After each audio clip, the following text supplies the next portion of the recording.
आज का top defence update. Bharat के साथ टेंशन के बीच चीन ने बनाया नया बॉर्डर हाईवे। अपकमिंग अपग्रेड के बाद सुखोई 30 मार्क 1 रूस से ज्यादा एडवांस होगा। टाटा बोइंग एरोस्पेस ने भारत में निर्मित 250 AH-64 अपाची फ्यूजलेज की डिलीवरी की। फ्रांस ने 26 राफेल समुद्री जेट की खरीद के लिए इंडियन टेंडर का जवाब दिया। टाटा बोइंग एरोस्पेस लिमिटेड ने हैदराबाद में अपनी अत्याधुनिक सुविधा से AH-64 अपाची हेलीकॉप्टर के लिए 250वां फ्यूजलेज डिलीवर्ड किया है। कंपनी ने कहा है कि फ्यूजलेज अमेरिका सहित दुनिया भर के कस्टमर के लिए मैन्युफैक्चर किए गए हैं। बोइंग और टाटा एडवांस सिस्टम लिमिटेड के बीच जॉइंट वेंचर में 900 से अधिक इंजीनियर और टेक्नीशियन काम करते हैं, जो अपनी मैन्युफैक्चरिंग प्रोसेस में अत्याधुनिक रोबोटिक्स, ऑटोमेशन और एडवांस एरोस्पेस कॉन्सेप्ट को यूज करते हैं। कतर में मौत की सजा पाए 8 भारतीय नौसेना अधिकारियों के परिवारों को घोर निराशा का सामना करना पड़ रहा है, क्योंकि सोमवार के राष्ट्रीय दिवस समारोह में कोई शाही माफी नहीं मिली। आमिर द्वारा कैदियों की रिहाई की घोषणा के साथ आशा की एक किरण जगमगा उठी थी, लेकिन तकनीकी समस्याओं ने उनकी आजादी को चकनाचूर कर दिया, क्योंकि पैडल लिस्ट में उन 8 अधिकारियों का नाम नहीं था। अब उन लोगों के पास 2 ही ऑप्शन है, पहली चल रही अदालती अपीलों में सफलता,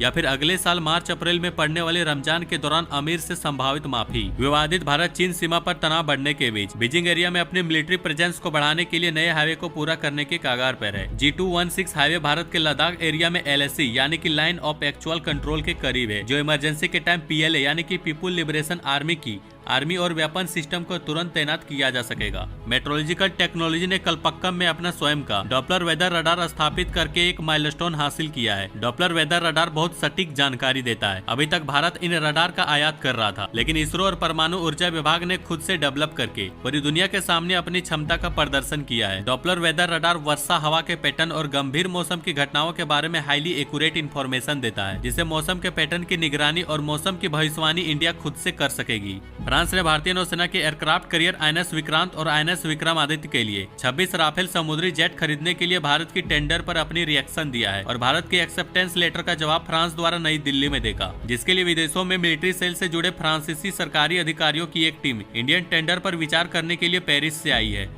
भारत अब फ्रांसीसी सरकार के अधिकारियों के साथ कॉन्ट्रैक्ट पर बातचीत करेगा, क्योंकि यह एक सरकार से सरकार का कॉन्ट्रैक्ट है। रक्षा मंत्रालय ने बुधवार को एक डील पर साइन किया है, जिसमें इंडियन कोस्ट गार्ड के लिए 6 नेक्स्ट जनरेशन के ऑफशोर पेट्रोल वेसल की खरीद के लिए Mazagon dockyard ship builder limited के साथ 1614 करोड़ के कॉन्ट्रैक्ट पर साइन किया है। खरीदे जा रहे जहाजों में से 4 मौजूदा पुराने ऑफशोर पेट्रोल वेसल्स की जगह लेंगे और अन्य 2 कोस्ट गार्ड के बेड़े में ही शामिल होंगे। यह आधुनिक और हाईटेक वाले जहाज निगरानी, खोज और बचाव के लिए होगा।